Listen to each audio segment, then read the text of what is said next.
Bonjour et bienvenue dans ce tutoriel sur SIG-Link. Nous allons découper ce tutoriel en deux parties. La première partie sera comment se connecter à ce logiciel web qui s'appelle SIG-Link et voir les différentes options qu'il compose. Et la deuxième partie, nous allons créer une image interactive, une image augmentée avec ce logiciel et la partager avec nos apprenants ou qui le souhaitent. Donc démarrons tout de suite. J'ai tapé dans le navigateur SIG-Link gratuit et j'ai obtenu la première occurrence qui est celle qui est bonne.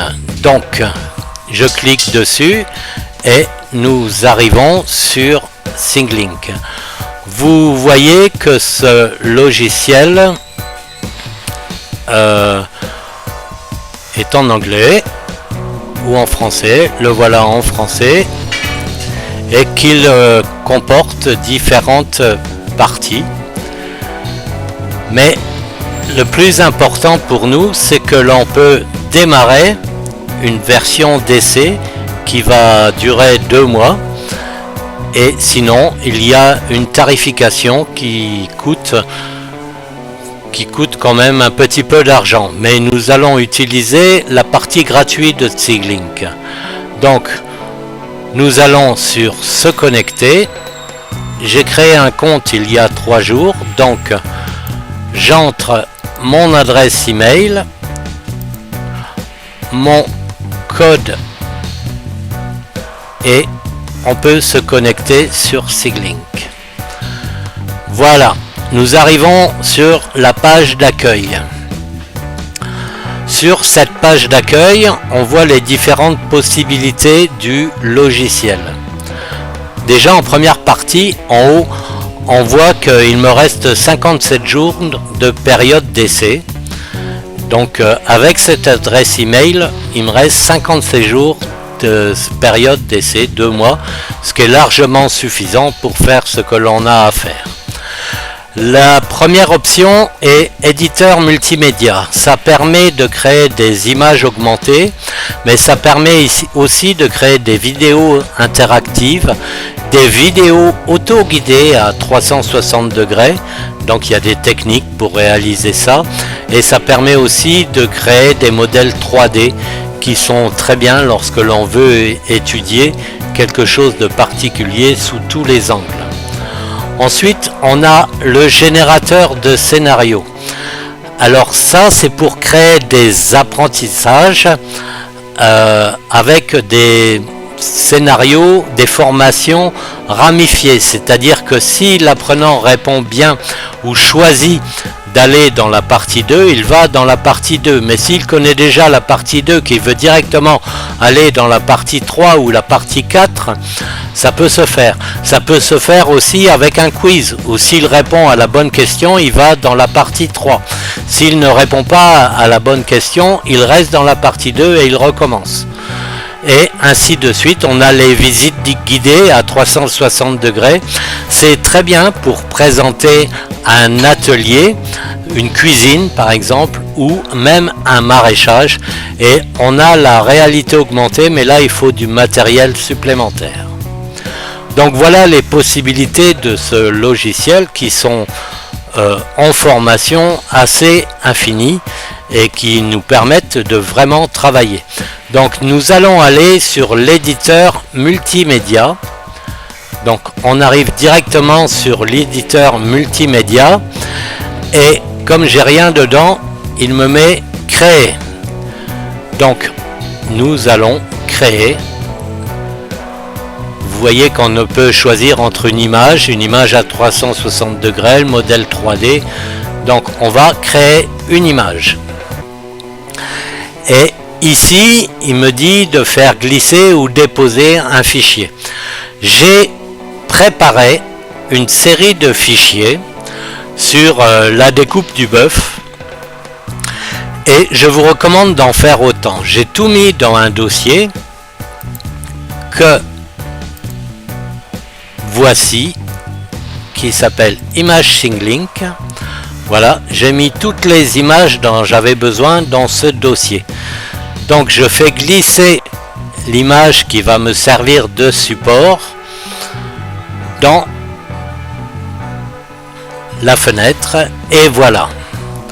Donc maintenant ce que je vous propose, c'est de identifier chaque partie de cette vache qui est destinée à la boucherie et de donner un nom et les différentes pièces de boucherie que l'on peut trouver sur chaque élément de cette image. Donc nous allons ajouter l'étiquette. Vous voyez, l'étiquette est ici. Je vais le mettre sur la partie 1 et on a différentes possibilités, mais ce que je souhaite faire moi, c'est ajouter soit du texte soit du média. En l'occurrence ici c'est une photo, donc si j'ai envie de mettre un titre, je le mets ici. J'en ai pas besoin parce qu'il est déjà sur ma photo. Et si je veux changer d'icône, c'est ici, mais je n'ai que cette possibilité. Mais on peut choisir d'autres images pour modifier l'icône. Ah, j'ai cette possibilité là qui est pas mal. Et ensuite, j'ai le choix ici. Donc je vais prendre cette possibilité. Voilà, donc vous avez vu, ça a changé l'icône et je vais insérer la première photo qui charge et la voici directement arrivée.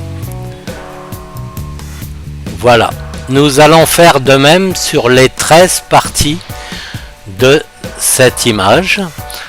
On va insérer une nouvelle étiquette. Voilà. Je vais toujours changer d'icône. Voilà. Je vais y intégrer mon image sur le coup. Voilà. Qui charge et on arrive. Ensuite, je vais faire de même pour la partie 3. On va ajouter le texte du média, changer d'icône parce qu'on a commencé à changer d'icône. Et puis je vais intégrer mon image numéro 3 qui me donne 3 pièces de viande pour l'épaule de bœuf ou de vache. Voilà, donc je ne l'ai pas bien placé, je le place maintenant. Je vais ajouter une nouvelle étiquette. On va ajouter le média, mais avant on va changer d'icône. Voilà, donc je vais sur insérer le fichier multimédia. Voilà.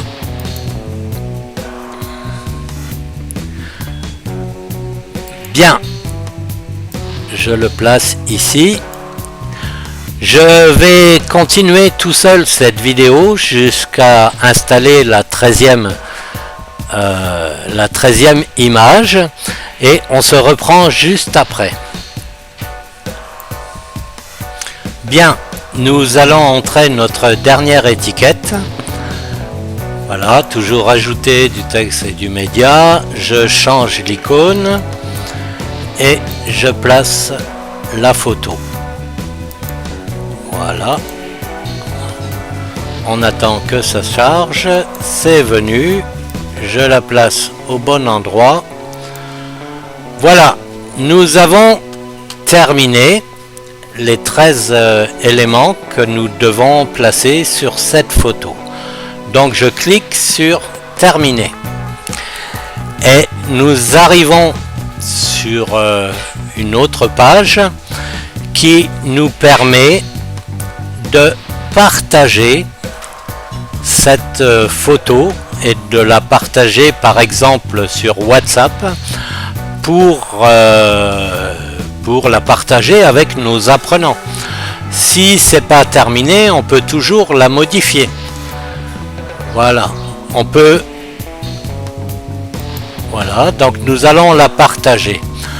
On peut l'intégrer sur un site, mais ça, c'est pas pour nous. On peut partager le lien, par exemple sur Facebook. Donc il suffit de vous connecter à votre Facebook et vous pouvez partager le lien. On peut aussi obtenir le lien direct, le copier, par exemple. Donc voilà, on a le lien qui est copié et le stocker sur un fichier Word par exemple, mais aussi on peut vérifier dans un navigateur ce que ça donne. Et là, vous voyez, on arrive bien sur notre page qui se fait.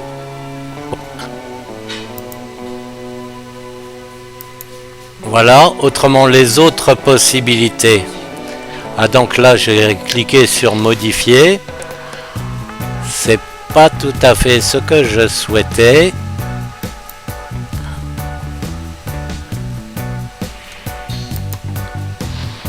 Voilà, donc on continue sur partager.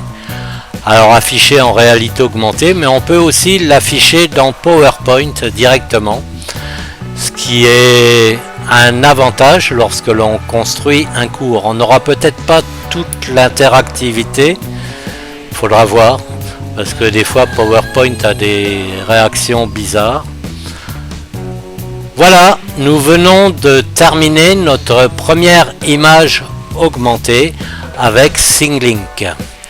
Donc à vous de jouer maintenant et de créer votre image augmentée et de la partager sur le groupe WhatsApp, ce que je vais faire directement après ce tutoriel.